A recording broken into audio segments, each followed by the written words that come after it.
of Jesus before his baptism.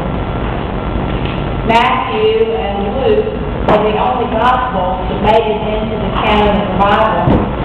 They give us even tiny vignettes about possible events in his early life. But given that many of Jesus' teachings are so similar to Buddhist teaching, some people have been of the opinion that he must spend his 20s practicing Buddhism. Initially, that may sound outrageous to us, but well-known writers have been fascinated with the overlap between these two great world religions. And of course, there was a lot of cross-pollination of religions in the ancient world. The Vietnamese Buddhist monk Thich Nhat Hanh wrote a book about similarities entitled Living Buddha, Living Christ. Psychiatrist and spiritual writer Scott Peck says that in his own experience, the practice of Buddhism is what prepared him to become a Christian. The most fundamental teachings of Buddhism are that life inevitably involves suffering, that suffering arises from desire and attachment, that there's a cure to that suffering, and that the pathway to that cure is in practicing the middle way, the peaceful path, finding the path between attachment and detachment. In Christianity, we call the process surrendering, letting go, dying in order to live. The path is not an easy one to find or follow. It is narrow and often covered with debris. It takes a lot of balancing to stay on it. As the world continues to change rapidly, these changes bring with them unforeseen emotional issues. Problems associated with the concept of attachment are a frequent source of concern. Attachment is complex and paradoxical. We need to attach, and we must let go of our attachment. As a culture, the pendulum of opinion concerning the most basic attachment has taken a drastic swing. Sometime back on an episode of This American Life on public radio, Hourglass interviewed Deborah Blum, the author of Love at Boone Park, Harry Harlow, and the Science of Affection. Quoting Blum, hard as it is to believe, during the early 20th century, a whole school of mental health professionals decided that unconditional love was a terrible thing to give a child. The government printed pamphlets warning mothers against the dangers of holding their children. The head of the American Psychological Association and even a mother's organization endorsed the position that mothers were dangerous, until psychologist Harry Harlow set out to prove them wrong through a series of experiments with monkeys. Today, we're at a very different place. Today, we tend to believe that more affection and more holding and interaction are always better. One of the leading schools of thought on child rearing is called attachment parenting, and emphasizes maximal parental contact, even promoting co-sleeping or family bed. The NPR program went on to describe two painful stories of families with children who had severe attachment issues. One child had been in a Romanian orphanage for several years, and the other was autistic. And what these families were willing to go through to help their children learn to attach, learn to love. Reactive attachment disorder, the inability to attach, is a debilitating disease, and one that's being diagnosed more and more frequently. To be really functional, we have to attach. Lack of attachment can lead to violence and even to death. At an opposite extreme on the attachment scale are the individuals who are overly attached to others to an unhealthy extent. They cannot see themselves as separate individuals. They become painfully possessive and jealous. Over the years, some of the greatest pain I have ever witnessed has been the pain of possessiveness, the agony of jealousy. The man who cannot be at peace with himself because he's preoccupied with every move his wife makes, always accusing her of being attracted to someone else. He's miserable, and she is as well. Over-attachment is also a debilitating disease, and sometimes it too can be terminal. Several years ago, I clipped a tiny article from the Courier Journal. It's a powerful example of what I'm talking about, and I hope it's not too offensive. According to the article, a doctor involved in an on-again, off-again relationship tried to force her way into her boyfriend's home by sliding down the chimney. Her decomposing body was found there several days later. This doctor, who was 49, first tried to get into the house with a shovel, then climbed a ladder to the roof, removed the chimney cap, and slid feet first down the flue. Before she went to the roof, while she was trying to break in, the man she was pursuing left unnoticed from another exit to avoid a confrontation, Stark said.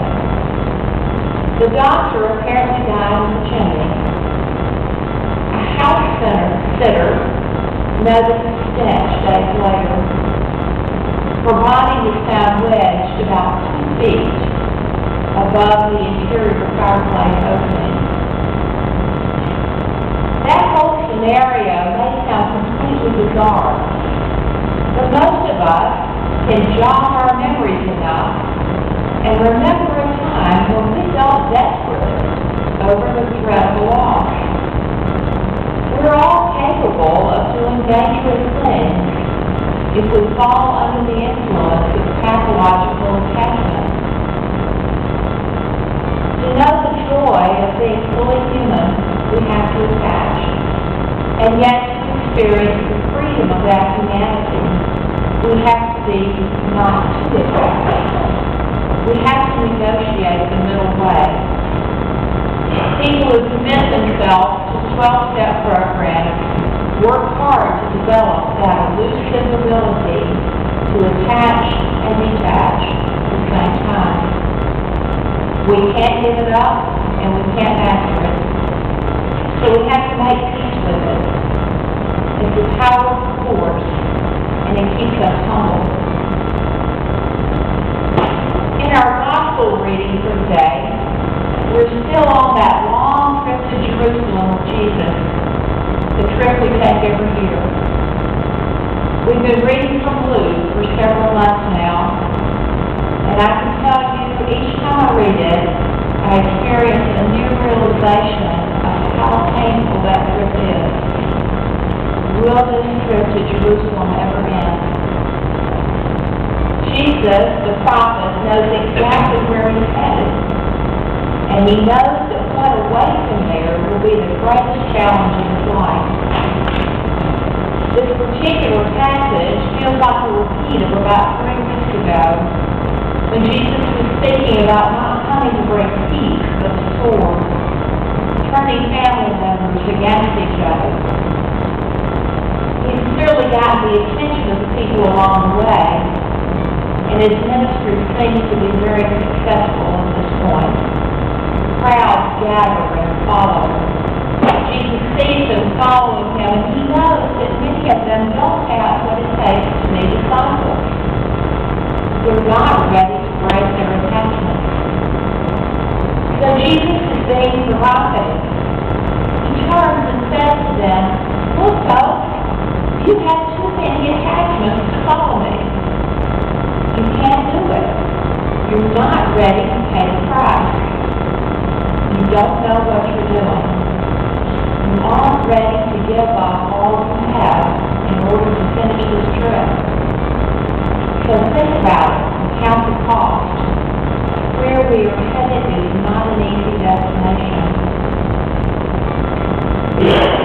True discipleship requires a deep level of non-attachment, of surrendering and letting go, and dying to self over and over again.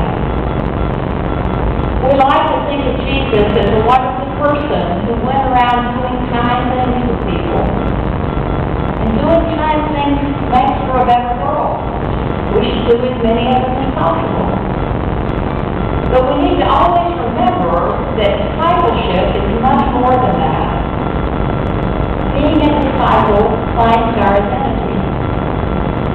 When our identity is claimed by Christ, we're willing to take risks we would not have otherwise taken. Discipleship upsets the apple cart and maybe even disturbs the peace. We can claim to be believers without being disciples. But discipleship is much more than an intellectual assent to believe in God. It requires something of us. It requires us to do our own version in this day and time of what Jesus did in his day and time. Discipleship requires us to proclaim and actualize the kingdom of God. It's often costly and painful and messy, sometimes even deadly. We talk a lot about wanting our church to grow. A church is a living and dynamic system, and we know that we have to grow and change in order for that system to be fully alive. We want to be welcoming, to be easy for newcomers to join in. We want them to hear attractive, feel-good messages. Methodist bishop and renowned preacher William Willimon gave a sermon on today's gospel reading and included these words. Among some advocates of the church growth movement, there's a talk of the need to create user-friendly churches. Churches where any fool can walk in off the street and immediately get the point. In the user-friendly church, all the hymns ought to be readily singable, as easy and memorable as advertising jingles. All concepts of the sermons ought to be understandable, comprehensible, and readily available to anyone, regardless of his score on the SAT. Everything without cost. User-friendly churches do seem to grow and have large parking lots. But in our gospel, these great crowds seem to Jesus to be not a sign of success, but a problem that needs to be addressed. His sermon to the crowd sounds like an assault, a means to ensure that the crowd will be a great deal smaller next Sunday service. To these great crowds, Jesus tells them that there's a cost, and he urges them to count that cost. We cannot disattach enough to be disciples on our own. The cost is simply too great. We can wander in the woods and feel close to God on our own, but we cannot build the kingdom of God on our own. We need a community to keep reminding us of a different reality and a different plane on who we are and how we're called to live our lives. We need a community to continually remind us of that God who's described in our Psalms today. A God who's always in intimate relationship with us, who has searched us and known us, who lays a hand on us, who stakes the claim on all that we are and all that we have. We need each other's support to continue on this long journey to Jerusalem, to be faithful to our primary to be witnesses to the gospel